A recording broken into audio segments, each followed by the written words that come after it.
ఈరోజు మా పెద్ద ఆడపడుచుకి బియ్యం అయితే పోస్తున్నాము. సో బియ్యం అయితే కలిపేసినాం అనమాట. కలిపేసి ఇప్పుడు పోయడం మాత్రమే ఉంది.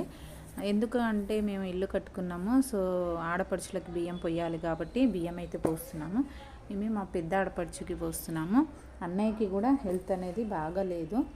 సో మా చిన్న ఆడపడుచుకి కూడా పొయ్యాలి అనేసి అనుకున్నాము. కానీ తనకి వాళ్ళ అత్తమ్మ చనిపోయి 1 ఇయర్ అవ్వలేదు ఇంకా, అందుకని తనకైతే పోసుకోలేదు. పెద్ద ఆమెకి మాత్రమే పోస్తున్నాము, పెద్ద ఆడపడుచుకు. అందులోనూ అన్నయ్యకి హెల్త్ అనేది బాగా లేదనమాట. సో మాకు ఇలా అవకాశం అయితే దొరికింది బియ్యం పోయడానికి.